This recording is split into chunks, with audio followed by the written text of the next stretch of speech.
He was successful there, was a very crowd-pleasing fighter, but his intention was always to be a pro boxer, and he has made that transition and carries in a 1-0 record. This is his second pro fight. Scheduled for 4 rounds. Come on. Okay, you had your instructions in the dressing room. I want a good, clean, professional fight. Protect yourself at all times. Obey my commands. Touch gloves. Good luck. So Teddy Jens Pulver, one of these fighters who is making the transition. We've seen this before. Many times we've seen it where a fighter doesn't necessarily have the intentions of ever becoming a boxer. It's just something they try on later in their career to try to cash some checks. But in the case of Pulver, he has always felt like he's a natural boxer and not somebody that should have been taking part in MMA. And a natural southpaw. We'll see how that bothers Vincent. Pulver hopes that it bothers him a lot. From what I understand, Vincent turns to southpaw when he wants to, sometimes too. We'll see if he wants to. There's nothing that makes up for that experience in the amateurs of being a fighter. Nothing quite makes up for that. But ultimate fighting comes pretty close. Getting in that ring, dealing with that pressure, dealing with that fear, confronting those two things, being able to, and being forced to be disciplined under those kind of conditions. Wrestling also, real wrestling, high school wrestling, college wrestling, as you just talked about with Pulver, that helps a lot. Because first of all, you gotta be very disciplined. Second of all, you gotta be smart. Wrestlers don't just go in there, grab somebody, throw them to the ground. You gotta know moves, you gotta use your brain. You have to face one-on-one competition. Not a bad way to get ready for boxing. Close second cousin. Very tough, very honorable sport. The real wrestling. And right now, Pulver trying to be the guy who gets inside and works a little bit. Well, he got in there against the ropes, hasn't fired much off yet. Now he comes with a left hand. Left hand comes in, but he gets caught by Steve Vincent. Well, you can see Vincent is covering up real well, and he's looking for spots. And guess what? He just got one of his spots. Pulver was throwing from a little too far away, a little bit wide. Talk about fundamentals all the time. Watch Vincent. He's looking for the right spot now. He knows what he's doing. He's 3-0 with 3 knockouts. He has some power. He's got quickness in his hands. And you can see in Vincent's mind and in his technique and in his approach, he knows when to throw. He's looking for a little help from Pulver again. I can see it. Vincent's moving around. He's staying at the right distance defensively, and he's looking for Pulver maybe to make a mistake, punch from a little too far away, where Vincent can do what he did a moment ago. Throw back at the right time and nail Pulver. See, right there, Pulver got away with it. Threw something from too far away. Didn't pay a price. Keep him up. He's got to be careful that he doesn't throw far away again and pay a price from Vincent. Vincent being very conservative for a guy who just had his opponent on the floor. I agree with you, Teddy. Very controlled in the past minute and a half after scoring that knockdown here in the first round. He hopes it doesn't come back to bite him on the backside. Some guys are finishers, some guys are not. Big first round from Steve Vincent. Let's take a look at the knockdown Vincent scored in the last round. He's covered up, he's going backwards, he leads Pulver in. He nails him with a left hook and a right hand. Not one punch, but 2 for the money. Boy, Jens Pulver really helped Steve Vincent's cause there, didn't he, Teddy? You see the punches in round 1, 14 out of 56 for Steve Vincent. 12 of those 14 were power connects. You can see Vincent's a thoughtful fighter, a conservative fighter. He's got skills. He's got good, quick hands. He's got some pop in those punches. And he's a guy who thinks in there. As you just touched on, he wants help from Pulver. Pulver throws from too far away, breaks the fundamentals. Vincent's going to be there to let his hands go. Tuesday Night Fights. I'm Joe Tessitore alongside Teddy Atlas. Glad you can be with us for the second installment of our summer series, coming to you from Elk Grove Village, Illinois this week. Good technique by Vincent. See that he had a background amateur-wise. And look at this. They are trading knockdowns here tonight. Showing the constitution to come back from the first round knockdown and deliver his own. Maybe, just maybe, Vincent will be sorry. We alluded to it. Maybe he'll be sorry before the night's over that he wasn't a finisher, Joe, in that first round. You know, I've been giving him credit for being thoughtful, being conservative, having good technique, but maybe not being fiery enough when he had Pulver on the floor in the first round. Maybe that'll be his undoing. Maybe he's been too conservative. He could have made an argument that after he had Pulver on the floor in the first round, he should have got after it. Right now, you can see the confidence of Vincent completely different. Pulver still has to be careful he doesn't throw something from too far away or something too wide. Because even though he got off there, as Vincent boxes, he can come right back. Interesting start to this scheduled 4-rounder. Anytime you have a 4-rounder, both fighters have been on the floor in the first 2 rounds. I would say, yeah, you're right. Yeah. Pretty interesting. You can see the confidence just go the other direction, like the wind changing direction for Vincent.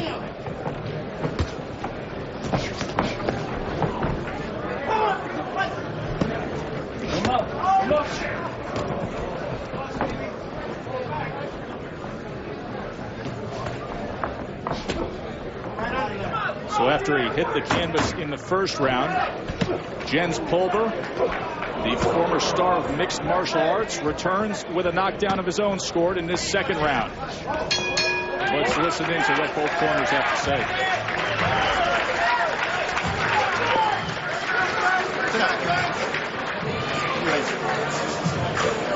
Hey, listen.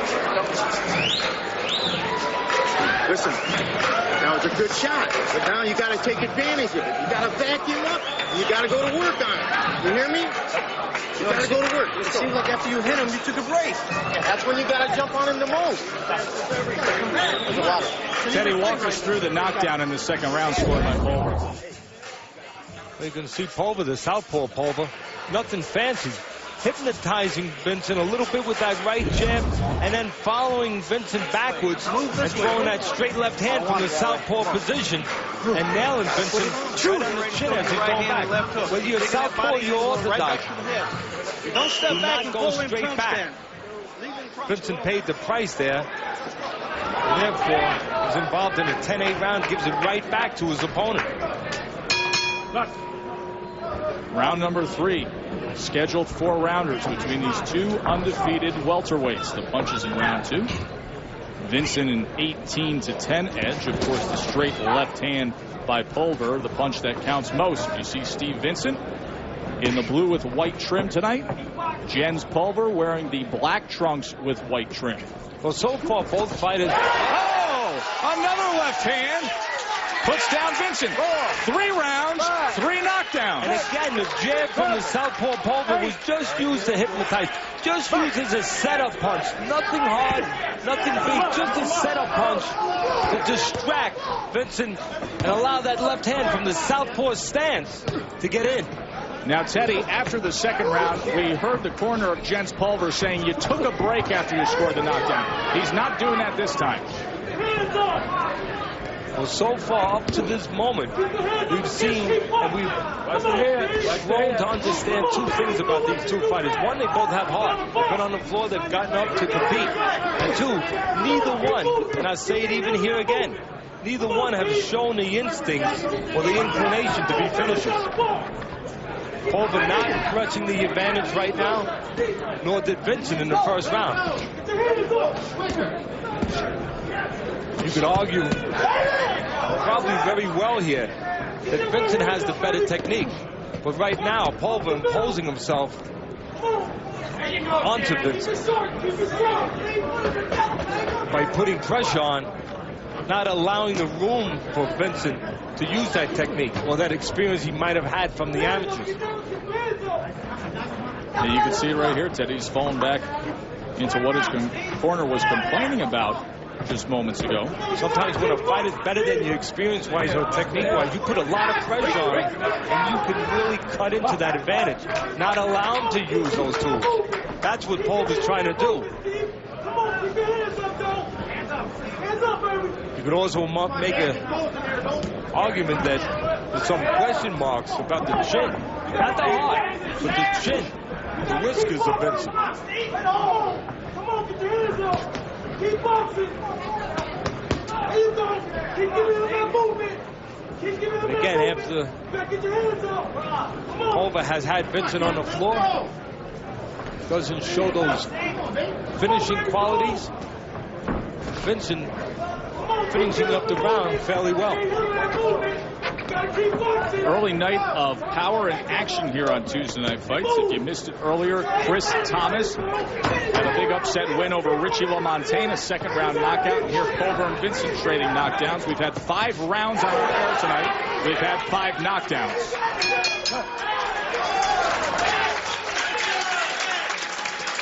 You hear it all the time. Vincent going straight back. He gets nailed.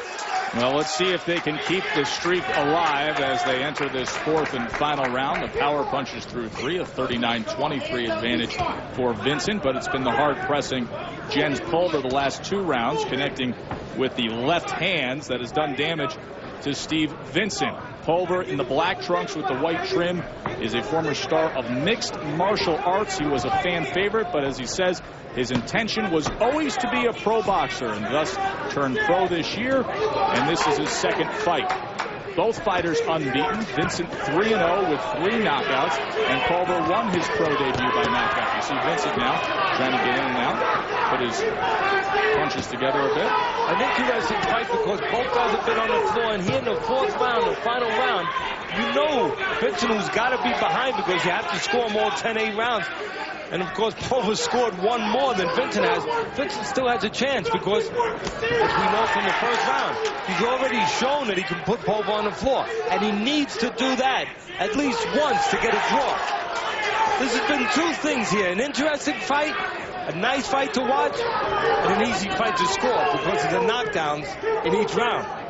28-26 would be the thought of common sense and a rational judge. As we've known many times, that is not the case. But if a 10-9, as you said, Teddy, does go Steve Vincent's way, well, that'll have him a point short. So see if they can trade knockdowns again here. This being Steve Vincent's turn to step up to the plate. There's something you don't see often. 10-8, 10-8, 10-8. Too bad. Too bad we're not playing cards in Vegas. Yeah, he have a good hand. And right now, Vincent's looking to pull one out of the chute. Last minute of this 4th round. This is a fight you could have scouted, figured going in that you knew something about 2 guys. Vincent might have the better technique, better background in the amateurs. But Pulver might have figured to be stronger. The bigger man, his only fight in his pro debut 3.5 months ago was as a junior middleweight. He dropped 9 pounds to make 147 tonight. So he figured to be a little stronger, and so far he has been. But the quicker guy, maybe the better skills, but maybe the guy who's going to lose, even with that quickness and those better skills, Vincent. Vincent's been very active since turning pro 3 months ago. This is his 4th fight. But right now he needs to score a knockdown. At least he would figure that in the last couple of seconds. Yeah, Teddy, and I don't doubt at all that he won this round. He seemed to box a little better, and he was more active moving his fist. But as you said, didn't score the knockdown. Vincent celebrating. Pulver looking for his 2nd win. We will come back and get the official word.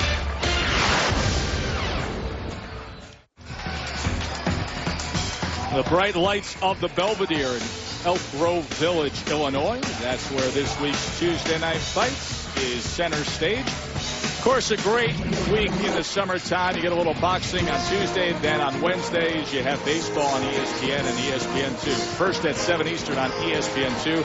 The Cubbies visit Jeff Bagwell and the Houston Astros at Minute Maid Park. Some may see Anaheim at Pittsburgh. And at 10 Eastern on ESPN2, the rematch of the 2001 World Series as A-Rod, Jeter, they lead the Yanks in a Bank One ballpark for a meeting with the Diamondbacks. Some may see Tampa at San Diego. It's Wednesday Night Baseball presented by Bank One on ESPN2. There's Steve Vincent on the heels of his fight against this guy, Jens Pulver. The total punches between these two welterweights. Vincent has the better numbers, but it was the two big right hands, the straight left hands, by Jens Pulver that scored the knockdowns in the second and third round. That'll probably be the difference in this fight. Teddy Atlas's scorecard shows the two 10-8 rounds, and he has it 38-35. For Jens Pulver. That's actually, I guess the people translating that to the truck read it wrong. It's 36-37. 36 for Vincent, 37 for Pulver. You gave the last round to Steve Vincent. I sure did. So 37-36 for Jens Pulver. Let's see if the judges have it the same way. We head up to the ring to Mike Williams.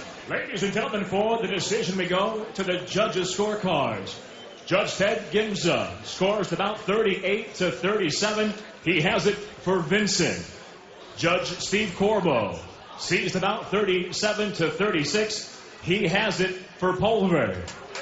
And Judge Noel Schiff scores about 37-36 for the winner by split decision, Jens Little Eagle Pulver. All right, now there's something really interesting, Teddy, with the decision there. Obviously, Jens Pulver gets the victory, but one judge in one of those rounds obviously scored a knockdown round, a 10-9 round.